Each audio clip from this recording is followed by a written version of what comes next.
Saturday morning. Thanks for coming back around. You're tuned into our program. We do appreciate that. Without you, we definitely would have no cause or need for doing these Saturday morning collectors radio show. Sit around, chat about all kinds of different things and whatnot. Read your comments. For the most part. But yeah. Anyway, we're as Christmas is drawing near. For some of us, it's like, thank goodness, myself included, um, that the Christmas time is drawing near. I guess during the holidays, I've always been more of a October Halloween person, so that I do like more so than anything. I don't know, but you know what? I mean, at least when I was growing up with my grandparents and my mom and what have you. At least we had our traditional family Christmas. We spent, like I said, we spent a lot of time together. Lounge around the house. Mostly, and my grandpa really tied a lot of this together. So I'm really grateful for that. That we had such a old school Christmas. Growing up for me, and so I do miss those days. And it did seem like after Grandpa passed, it did seem like we stopped doing that kind of stuff. We did it maybe once, maybe we tried to carry it on maybe once or twice, maybe, but then we kind of realized it was not the same without old Grandpa. Yeah, Grandpa was just he really he was that old school foundation for us growing up, and so that was really cool for my family. My grandpa was a World War II vet, and just miss him all the time. He was a great dude. And I wish I would have talked more stories with him about the times and years past. I remember him telling me one time, he says, man, he told me, he goes, when I was a kid, he goes, I could take a quarter and go to town and have a ball. so, um, but you know what? Interesting thing about my grandpa. I'll never forget this. I was just a kid. I was young. I was just a little shrimp uh, riding in the shopping cart as we went to town and went and did our shopping and whatnot. Um, Down in town, in our town, we had a thing called Lonnie House Center. Lonnie House Center had this place called Long's Drugs. Long's Drugs was I guess your equivalent to Walgreens or something like that. So, but it was a little bit more than that. It was a fairly large store, but if you can imagine this shopping center, you had this place called Long's Drugs, and then outside you had a couple of these little huts. That one of them sold shave ice, Hawaiian shave ice, which was definitely our thing. Anything like sugary snacks when you were a kid, right? You definitely hit that place up. And then there was like a food like thing, and they were like literally these little like huts outside this place, and it sold this stuff. So there's a couple of them, and I was young when I was going there with my grandpa. And my grandpa, this was back when he was in better shape so to get around and do things. So these were one of the excursions that we did.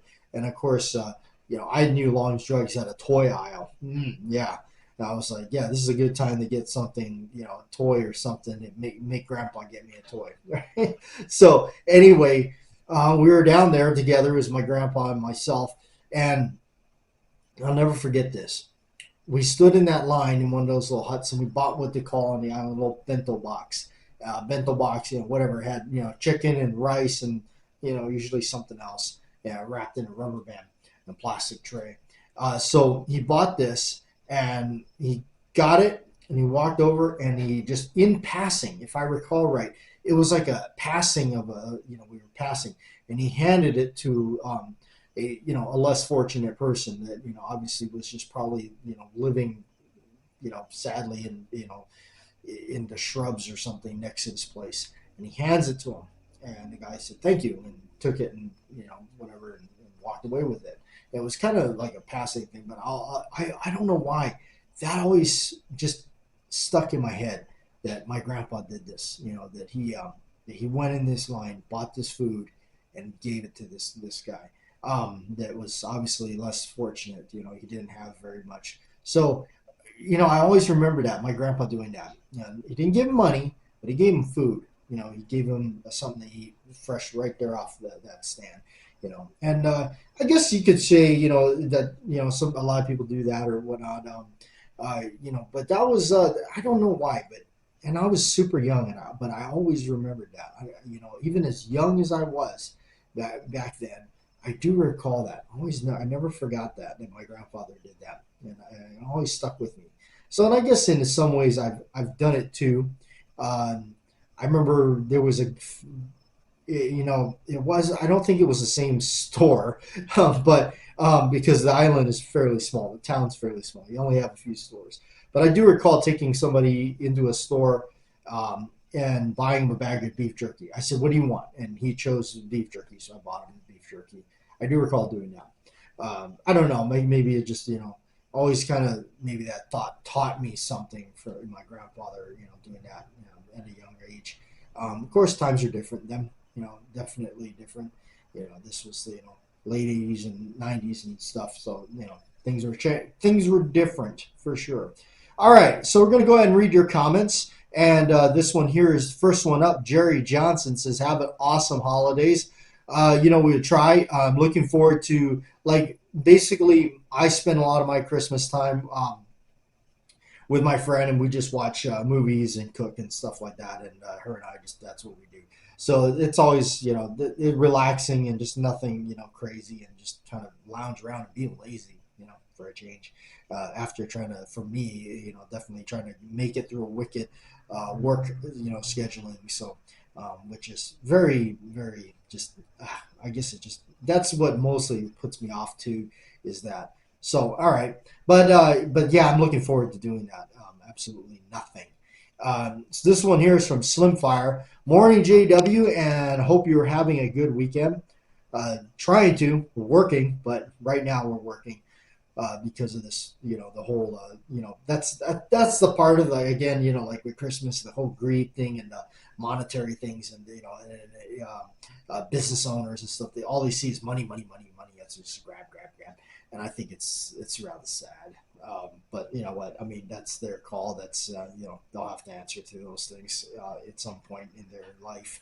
I have a good weekend. The unboxing video was nice, and we're referring back to the Target unboxing of the MGM Target metal targets, thing that we unboxed on that Sunday. My brother had a small range set up, and it was fun to shoot at metal plates. Christmas was great back in the '60s and '70s, spending time with family. I miss Icarian videos too. He did a great job on his videos. Thanks, Slim. Yeah, you know what, and that's the cool stuff, Slim. Even though that is before my generation, obviously, I do think that people, years back, were better quality people. Christmas time was different. People were spending, time around each other. Um, I'd like to believe there was a lot less people obsessed with greed and money. Um, but that's how a lot of those successful and wealthy people, unfortunately, appear to be. That they money is what drives them, and that's what they do. And they're willing to stretch anybody or burn anybody or walk on anybody to get that extra dollar ahead. It sure seems like that to me, unfortunately. This one here is from Love Dogs. Always enjoy your discussions. Thank you. We appreciate that, Love Dogs. Definitely. Willie says, "Thank you for all the 1911 45 ACP, which is my go-to gun. My EDC is a Glock 30S. Sorry, I'm old school. Just love the big bore. I used to carry Model 29 3 4-inch years ago. Still have it. Keep it up. Keep up the good work. We appreciate that, Willie. We're definitely keeping up the good work. Can't beat the old 1911. It's a great gun. A lot of history behind it. I love the history of it, really. And for me, a lot of the old films and stuff, all the cool guys carried them. So I always like that. All right, this one here is from DB. DB says, "It's amazing how time seems to fly by as we get older." Yes, uh, absolutely. The last 10 years has been a blur. It moves so fast. I agree that for me, less is more. A simple life, spending time with people in your life that matter, a good cup of coffee, a few 1911s, couple of revolvers on a quiet weekend morning. Cheers. A lot to be said there, guys. That's a really That's really that's something right there. Sometimes, less is more, and spending more time doing things in your life rather than spending, like a buddy of mine, he's from the island too. He moved out to Seattle, Washington. Um, that he actually, even though, he had, at one time he had this really high paying job, but he refused to work 5 days a week.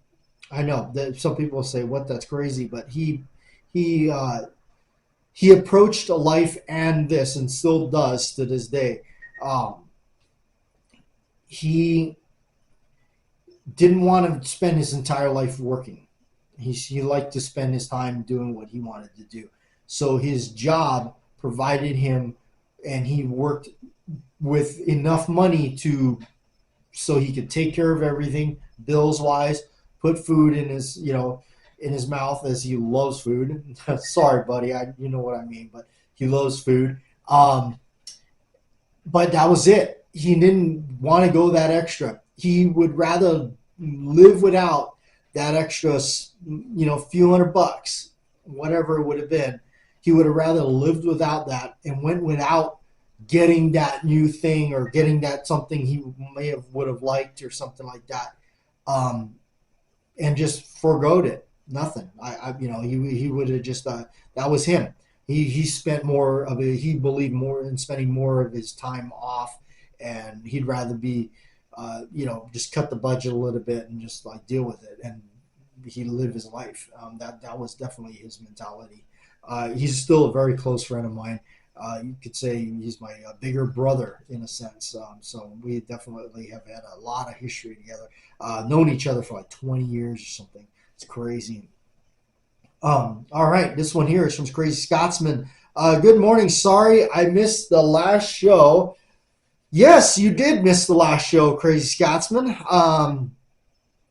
They changed the 29 to a 6-inch barrel in 1979. It appears it was more favorable. However, unlike you, the 6.5-inch just shoots better. I really do enjoy 4-inch versions as well, but not the same for sure. Good to hear some stories of your uncle, keeping him alive through every single one. Cheers, brother. Yeah. Stories and memories of people that we loved or hung out with in the past is, unfortunately, it does become to a point where that's all we have. I remember, going up every Sunday and from this very early days of the channel, and shooting and hanging out on my friend's property, Ron. Ron had like 300 something acres of property. It was this beautiful green, grass and stuff that you saw us doing it early, back when we were doing a lot of that range videos and stuff like that. Back when it was so much different and so much, like, I guess, I don't know, we cruised around with this channel like and made videos that's like so randomly. It was a lot of fun, by the way. It was probably the most fun we ever had doing a lot of that stuff. But, it's so crazy to think, Ron had passed away. The property is now, I don't even know what happened to it or what, just, just to think that, man, that's so crazy how that, just that fast that has all disappeared. So, yeah, but, yep, around noon, I think it was around 12 o'clock is when we all start showing up there. And, the only thing that would stop us from shooting is the rain, and even in some cases, as some of you go back with the channel way back, that didn't stop us either. All right. This one's here from James. James says, good morning. Thanks for the tip about car wax for blued guns. I picked up a new blued Colt Python in October. That would be a nice addition for it. Enjoy your weekend. Yeah, I haven't not tried that on mine, but I have done that for a number of years, using that car wax stuff on blued guns. I've used it for many years doing it because I learned it from another YouTuber that was doing it on his pythons. He actually had videos of him doing that. So I don't know, I've done it for years too, and always seemed to look pretty good. And the other thing that's great about that car wax and stuff like that, like I said, I think that bottle was like $8 or something like that off Amazon. It's wonderful for polishing your brass. I don't even bother with any of the fancy brass polishes. I just use that stuff. It works out great. JW says drones, eh? Drones. I guess referring to all that stuff crazy stuff in the news. I don't dwell on that stuff. I don't, I stay away from politics and all that. I used to trap shoot with friends and didn't have a proper shotgun for the sport. I had two guns to choose from. I had to have a shotgun like Steve McQueen using to get away. Yeah. What is that? The High Standard Riot King? Was it the K1200 or something like that? Um, One of them appeared at my favorite gun store. I grabbed it right away. Hours after buying it, the police had to check it out. I hope that's just because they were envious of it, not because they were trying to do something to you. My other choice was functionally about the opposite, except for the chamber. The riot gun is 18-inch barrel with a 6-round magazine. The counterpart is a Marlin Goose gun with 36-inch barrel and 2-round magazine. Pump action versus bolt action. Require two distinctively different styles for trap shooting. Quick shots with pump and much longer weight for the long gun. The Model 55 Goose gun would be an excellent for getting drones back to Earth. All right. Joe P. Good morning to Joe, everybody. Swig of coffee for Joe, so have a swig. I don't have any coffee out. We're at a late night doing this show here, getting it put together for you for Saturday morning. Good morning. Love the stories about your family sharing love of guns. My father was never into guns, and neither is my son. I'm holding out for one of my grandsons, though. Yeah, I guess, for me, too. I really didn't really get into firearms until, I would say, gosh, closer to my mid-20s. I really wasn't interested in it. I mean, I knew of them. I knew some stuff of them, but I wasn't really all that driven for it. I was more interested in my music, girls, and all that kind of thing. But yeah, just playing music. And maybe, I don't know, I think I mentioned that a lot, or maybe a few times or something like that. But actually, long before firearms and stuff like that, and it still is to this day, I really enjoy playing music. I play the drums because back in high school, when we wanted to start one of those garage band type deals, and we were going to do that, and uh, just we didn't have a drummer. We were trying to get this other guy named like Matt something. I forget what his name was, but we heard he played drums, and we were trying to get him to join us, and we didn't even have a single note written, let alone know how to play an instrument. My friend during middle school and high school, like at the time, he was my best friend, and we were just like, okay, we're gonna do this. We just don't know how.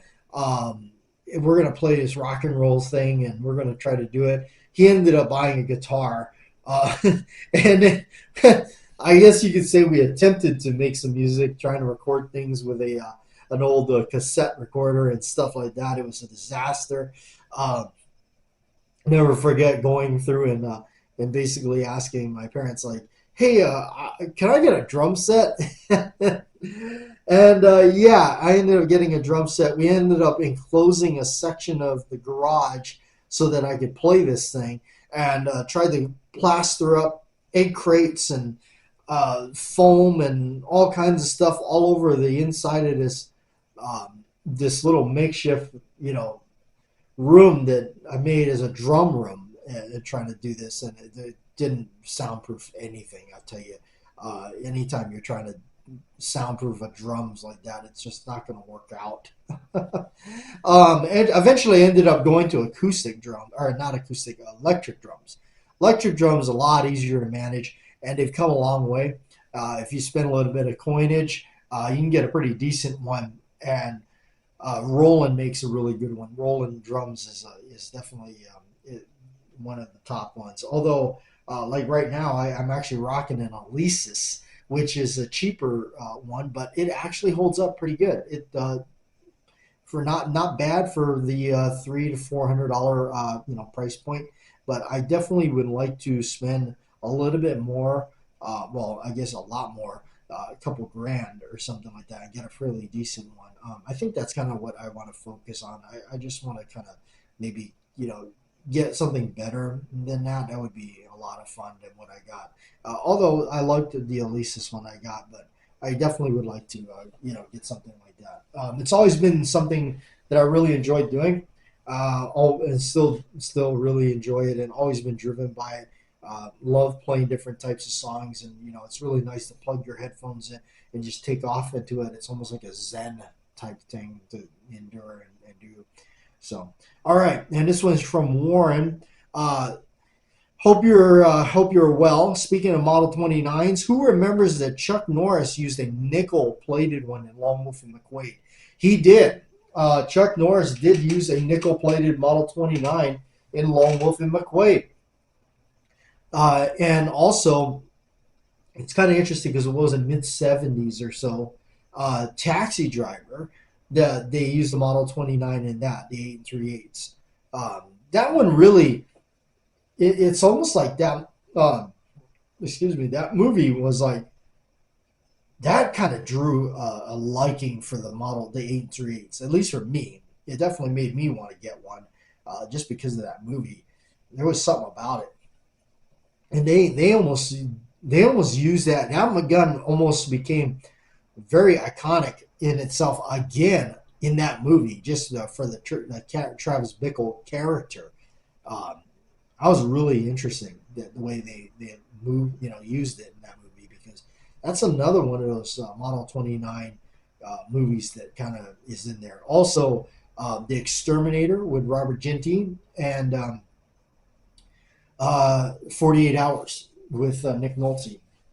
I think they used one in there. It's like a 4-inch though, but it's not as, like, I would say 48 Hours. It was not as like they didn't really like focus on it. Not like Taxi Driver or Lone Wolf McQuade or the other ones. Oh, what's the other one that it's predominantly in? Oh, Blue Steel with Jamie Lee Curtis. That's a really cool movie, by the way. It's a kind of a, what that movie is like? Blue Steel is weird. I saw this when I was a kid on like Showtime or something on TV. That movie is like, it's just gonna sound bad, but it's like a Hallmark movie, but it's like rated R, like double rated R. So it's kind of interesting. Wildman says in 1911 will work against drones. All right. Johnny, I carried one across my mind a couple days ago. I check his channel every so often to see if he posts. I hope he's doing well. He is. He's just got a lot, going on and stuff like that. Yeah. Anyway, Real Cobra Burnout is here. Boom. Hello there from Real Cobra Burnout. If you guys don't know who Real Cobra Burnout is, really awesome channel. Go check him out. He does a lot of series of videos. One of my favorite series of videos that he did, and nobody did it better than him, is all the Bud K. He did this Bud K unboxing, unbagging videos. I guess they were doing his giveaway thing, or not a giveaway thing, mystery bag or something. You paid like whatever it was, $30, $40, something like that. And then they promised to give you like $100 worth of items in there or something like that. And he did a lot of these. He was doing them quite frequently and did an unboxing. Let me tell you something. Those videos are classic. And, just check them out. Go there, leave him a comment, tell him Batjack JW sent you.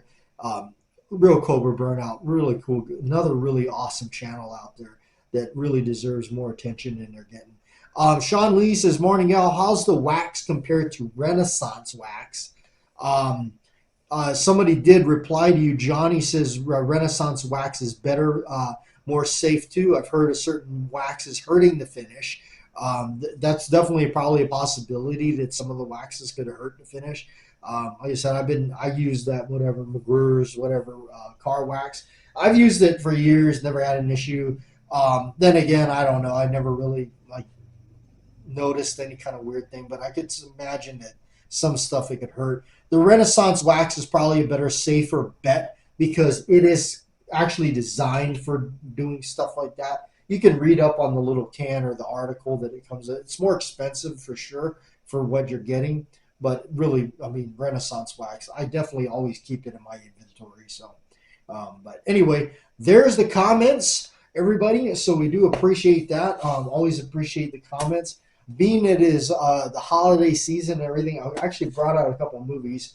One of them actually we're going to talk about a little bit after because it's kind of something pertaining to something we kind of were messing around with friends of mine and taking it out to the range and stuff. Since it's the holidays and I like Halloween, we're talking about a little releasing Vestron video. These guys even go back to the VHS days. They did a nice collector's series of Silent Night, Deadly Night collection.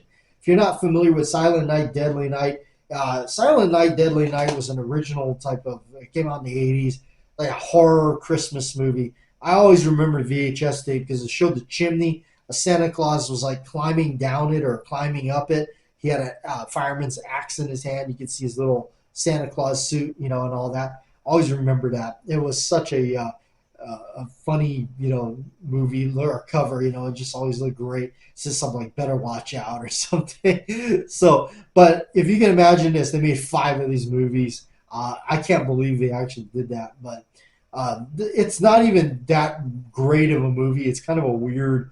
I wish it was more like a straightforward, like killer Santa Claus movie, but it's not really exactly that. It's kind of strange. It's just like this kid that gets traumatized because his parents get killed by a psycho running around on the Christmas Eve or something like that on a night. Happens to be in a Santa Claus suit, kills his parents, and then he's traumatized, so he goes to an orphanage or one of those. I don't know what they call it, like a heavy-duty Catholic school or something like that. But he grows up and, he goes and gets a job at a toy store or something or a department store. And then, because he's traumatized from the Santa Claus, well, come Christmas time, they need somebody to play Santa Claus. And guess who gets nominated? Obviously triggers bad things for him. Boom, goes on that kind of like a little bit of a rampage there. So interesting film. I wouldn't say it's like, oh my God, you got to go see it or anything like that. But if you haven't seen it, it is kind of a cult classic. But anyway, it did spawn 5 movies. The second one is more like if you just want to see the best of the first one collaged together in like kind of a, more of a, it was just like, okay, how do we remilk this cow and try to squeeze some more money out of it? So the second one's kind of like, really? I don't even remember it all too well, other than all the recycled footage in the first one. And then, if you can believe it or not, there's part 3, part 4, part 5. Out of this whole set, if I recall right, I think part 4. Which one is the one with? I'm trying to look here. One of them has Clint Howard in it. Whichever one that one is, that one's just completely just like bizarre. It doesn't even make sense. And then there's another one where Bill Moseley's in it. Looks like that's part 3. Just strange, very strange. Now the best of this bunch, you would say this collector set. This is not something I would say you absolutely should go get. I bought it because it's just a collector thing for me. But Silent Night, Deadly Night 5, The Toy Maker. That's actually kind of, you would think it would progressively get worse, but actually The Toy Maker Part 5 is probably the better of the bunch. It's still not great. That's not saying much, but it's a bunch of weird toys that end up, doing things and, all that kind of jazz. But here's the funny part. Guess who's in this, in the 5th one? And that would be Mickey Rooney. And Mickey Rooney was so funny is because he was so critical when the first movie came out. I think his quote was, "How dare they touch Christmas in this sense?" And here he is starring in part 5. So, I don't know. But anyway, Silent Night, Deadly Night collection. Just had to bring it out because, Christmas being Christmas. And, it's kind of like my last ditch effort to savor some of the horror holiday, wish October was longer, kind of thing. So there's always Christmas horror movies there. So, all right. This one here is Night of the Living Dead, the remake. with Tony Todd, the late great Tony Todd. Unfortunately, we lost Tony Todd this year, which is a bummer. We're losing these guys left and right. They're dropping like flies. Uh, the remake is actually pretty awesome. Directed by Tom Savini and produced by George Romero. From what I understand, they did this because they kind of fumbled things. George Romero is the director of the original black and white Night of the Living Dead film. But something about the, like, I don't know, rights or something like that. They goofed and they lost it or something. So this was kind of like one of those things where it's like, you know what, I want to put my name and my stamp on it properly where it belongs. Let's do this. And they hit it big with this one. That's one of my favorites. In this, they predominantly use a Henry 1860 rifle. One where you twist the barrel and you load them in from the top. They predominantly use that in that. Always stuck with me when I was a kid. When I first saw this movie on Monster Vision on television, and I was just like, "Whoa, what is this? Why are they dropping rounds into the barrel?" I thought that was so strange. And of course, later in life, when you find out what it is, so we had actually got to play with one of them, Henry 1860, called the original Henry or something like that. The one that we got to mess with is actually made by Henry. These things are not cheap, man. They are expensive as all get out, but really cool. Very, very cool piece to play with. And we were really lucky to get to, kind of mess around with one of those. It was kind of neat. So I liked it. Did not realize it was such a long barrel of a rifle, and very heavy, very barrel heavy. The thing is a huge chunk to be wielding around.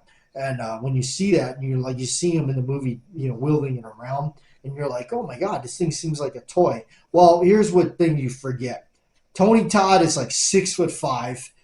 Tom Tulls is like another like 6'4" dude. And even Patricia Tallman, I believe she's like 5'10". So go figure, right?